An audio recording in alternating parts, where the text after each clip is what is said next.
Hey y'all, we are back with another dense update. This update is sponsored by California Peptides and Herd Athletics. Here we go. A lot going on over the weekend. We had the individual in affiliate semifinals. Andrew Hiller putting out a few new videos. We had the World Fitness Project, Jackson Saxon and Will Morad all on with coffee pods and wads. We're going to talk about all of that. I'm going to start with individual in affiliate semifinals. Prior to Sunday's deadline, there was a lot of people posting on Instagram. You got to get a little bit of a sneak peek at what people were doing. I saw that BKG broke his barbell during the clean and jerk workout. That's crazy. I've broken some plates during a workout, but never a barbell. Tia and Colton took on some of the individual workouts just to kind of give the other proven athletes feedback and times to shoot for. They put out a video of the two of them. Tia does explain in this video why she is not doing the in-affiliate semifinals and logging scores. But the reason I'm not doing my semifinals is because I want to make sure that I'm training and not,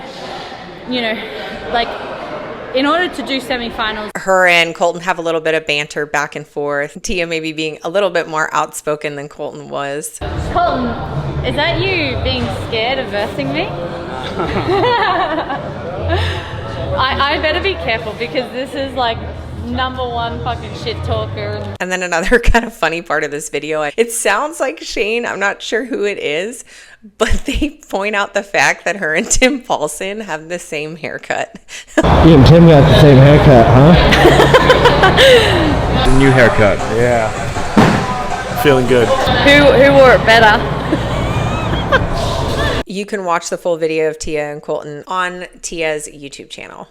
Sevan, Hiller, John Young, JR, and Caleb all did a live show talking about the leaderboard as it stood then and who was going to make it to the CrossFit Games. Went through and watched a lot of videos of the athletes, looked at workouts one by one to see who won, see if there were any outlier athletes that might have reported a score that stood out. There were several athletes who did the shuttle runs incorrectly. I did notice that one of those athletes' scores has already been removed from the leaderboard. So as it stood Sunday evening, when the scores were first released, this is what the leaderboard looked like. These were your men: Jeffrey Adler in first, Jay Crouch, Dallin Pepper, James Sprague, Tudor Magda, Jason Hopper, Ricky Garrard, Justin Medeiros, Enrico Zanoni, followed by Colin Bosshard and Harry Lightfoot taking that last spot. Yonakoski 6 points behind Harry. Not really a ton of surprises here. Rosema, Cornwallis, Quant, Nick Matthew, Leahy, Bullinger, Fernandez, BKG, all still in the top 20-ish. And then on the female side, you have Ariel Lowen in first. You have Sahira Mahea. This one was actually a little bit of a surprise. Didn't recognize that name. Maybe Brian Friend can help us out with that one. Went and took a look at her CrossFit Games profile. She made European semifinals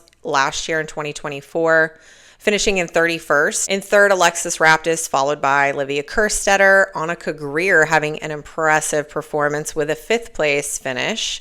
Caroline Stanley, Brooke Wells in 7th, Madeline Sturt, Danielle Brandon tied for 9th with Haley Adams. When the leaderboard first came out, and Amy Kringle and Gracie Walton were tied. However, with the shuttle run workout, an athlete's score was removed, and so that bumped Gracie up, and now she is 2 points ahead of Amy Kringle, taking that last spot. So below her, Amy Kringle, Kyra Milligan, she is 5 points out from that last spot. Miriam Van Roar, Lucy McGonigal, Jennifer Muir, Sydney McAlishan, and so on. So not a ton of surprises here either. I think the 2nd place finish was the biggest surprise. The leaderboard is open for public review until the 9th, and then after that it will close, and CrossFit will review videos until the 19th of the month. Top 11 men and women will advance to the CrossFit Games. Now on the show, the guys were looking at different videos. They watched a few of the guys. They watched a few of the girls. Danielle Brandon is a favorite of the Sevan podcast. It's no secret that Sevan really likes Danielle Brandon. So naturally, they start watching one of her videos But I don't think that running will be tested in every in-person qualifying event. She's still mad. Oh, I don't know. Wait, don't lose this, Caleb. I want to hear what she's bitching about. Me too. When John's done. Go ahead, John. Go ahead, finish. Incoming drama, Danielle Brandon drama. John, go ahead and say some smart shit. I just 2, 1. More help! Like yell at the top.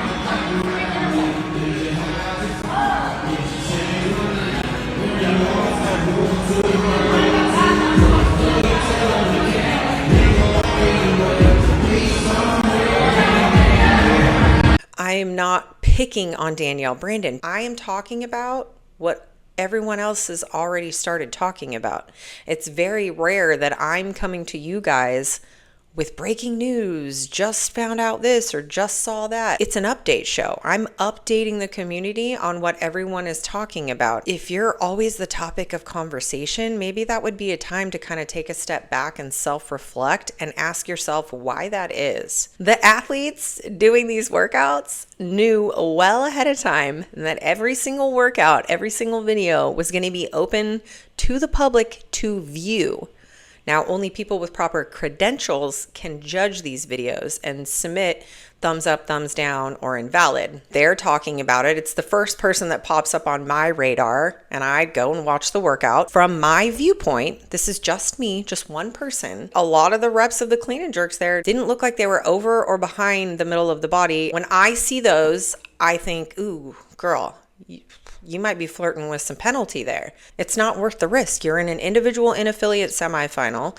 You've got one shot at this. You've got 5 workouts and every rep counts. I want to make this very clear. In no way am I encouraging people to go over to any athlete's videos to give them a thumbs down just for the sake of giving them a thumbs down or because they don't like that person. That is absurd and it's ridiculous. But you put yourself out there and people are going to love it or people are going to hate it or people are going to agree with it or people are going to disagree with it. That's just how that goes. I really don't know what else to say. Now, as far as other examples, like Danielle Brandon's clean and jerks, I've went through and watched quite a bit of videos. I actually started with that workout and watched a lot of those. A few things that I noticed. Everyone's making a big deal about the GHD and where your butthole needs to sit on the pad. What are they going to do with the GHD? This is a CrossFit massive issue. Incredible. Like at this point, anything goes. On the YouTube channel, Adrian Bosman says that your hips have to be on top of or in front of the pad. But there was an issue with where the athlete is touching the pad when they go back for their GHD. And the standards clearly say you can't touch on the side of your body, you have to touch overhead. And I've seen a few athletes doing the side touch every single rep. So not sure if that's something that's going to be picked up. I also noticed that a few athletes doing their ring muscle ups, the view of them doing their ring muscle ups is obstructed. They're on the other side of a rig. You can't see when they're fully locking out. Even when you zoom in, it's kind of hard to tell. So I don't know if that's going to be an issue. I saw Alexis Raptis moved out of the camera during a handstand walk. Again, athletes aren't supposed to leave the frame, but it's just for a brief moment. We all saw Hiller's video on Brooke Wells. Brooke Wells burpees did not count on workout number 4. They did not count if you were on the floor. They didn't count if you were in a tree. They didn't count if you were 3. They didn't count if you were on a box. They didn't count if you were a fox. They didn't count. Brooke Wells did burpees, or so she declared, but she didn't do burpees nor here nor there. You are the top tier of the athletes who represent the sport. Do it right. It's really just that simple. Now, let's get into the World Fitness Project with Pedro of Coffee Pods and Wads. I know that Pedro is going to ask questions that Talking Elite Fitness, Tommy Marquez, or Befriend or Patrick Clark aren't going to ask. But there do need to be people who push back a little bit on a few things. And Pedro does a pretty good job of that. One of the first questions Pedro asks Saxon is about him doing a complete 180 when it comes to CrossFit. I remember you on Sevan's show in like November, December, and you were, I think it was you and Angelo, and you were saying about how... I think we take it carte blanche that their agenda is to make the sport better. It's not to make the sport better, it's to make it how they want it. Yeah, absolutely. Things that are going to give them more security. Like, here's the thing is, like, the sport didn't start off to create a career for athletes. Like, that's not why it started. I think I was surprised after watching that show to later on seeing like, oh, Saxon has signed with the World Fitness Project. I was like, right, okay, that's interesting. And then it was like, oh, now he's not signed with them. I was like, oh, that's also interesting. It was like, oh, he's head of community. And I was like, wow, that's a 180 from... I just want to make sure that the methodology and what made CrossFit so special doesn't get lost in that. And, you know, for me, I'm going to make sure that I go to ends meet to make sure that that is held in place. Like, was there conversations that made you think, oh, I can make a difference here that I can't make where I was? Or like, what sparked the kind of change? And basically, he doesn't answer the question. He like dances around about it, but he never actually says why it is that he chose to leave CrossFit and go work for the WFP. He felt like he could better support the community doing WFP, but he doesn't say how. Like, how do you plan to do that? What is WFP going to do that is any different? Because as of right now, all we're hearing is that people can affiliate with them, pay them $2,000, and take a poll and tell WFP how they can better help the affiliate. Pedro also asks, are you affiliating CrossFit gyms or regular fitness gyms? Is it mainly CrossFit gyms? Is there any, let's say, previously unaffiliated to anything gyms that are affiliating, or is it mainly CrossFit ones? What do you mean? Like just like affiliate, like typical? Like is it mainly classes? CrossFit affiliates that are adding the WFP affiliation to their model, or is there like, you know, not? And Saxon doesn't answer that question either. Again, kind of dances around that. Some word salad. The live chat was just going off. You can go back and rewatch it. There is a live chat replay. Taylor Self is in the live chat. Andrew Hiller's in the live chat. They talk about the broadcast and the fact that they're not live streaming this on YouTube. Isn't YouTube like the second biggest search engine or whatever? Are you not tying one hand behind your back slightly by not just doing it on YouTube? Like, are the perks of what you're adding in, do they outweigh that, you know, happenstance, people stumbling across it through happenstance by searching something else and then it pops up as a suggested video, like that kind of stuff as it's live, I mean. Which a lot of people think is a huge miss. They're going to stream this on their own website, the WFP website. And the reason that they're doing that is because they wanted to be able to utilize more features this way. Yeah, I mean, I think just talking to some of the team, they wanted to do some more like custom ad stuff that we could do on our own. Just broadcasting it ourselves and not on YouTube. So they're going to offer 6 or 7 different languages that will be AI voiceover in real time. We like the idea of just trying this out and trying it new and see how it works out. I think it's cool, and I think the whole team thinks it's cool. The translation part, trying to give people just all over the world access to watch it. So we'll see how it goes. I think it's going to go well, though. Saxon just says, "Hey, judge us at the end of the year." But yeah, here's the reality: is, you know, judge us at the end of the year. Let it play out. I think it's fair. Yeah, Saxon, I get it, like judges at the end of the year, but the reality is that it's like we live in real time. So people will judge everything that you put out. So if you put 100%. Out like people will judge you based on this podcast, people will judge you on the media you put out, people will judge you on the Instagram posts you put out. Like everything compiles into a full view that people have of you. And they need CrossFit's fans, they need CrossFit's affiliates, so they can get this thing off the ground and potentially make some money. They asked how many tickets they've sold to their first tour event. They said somewhere around 1,000, they think. I know they had anticipated somewhere around 5,000.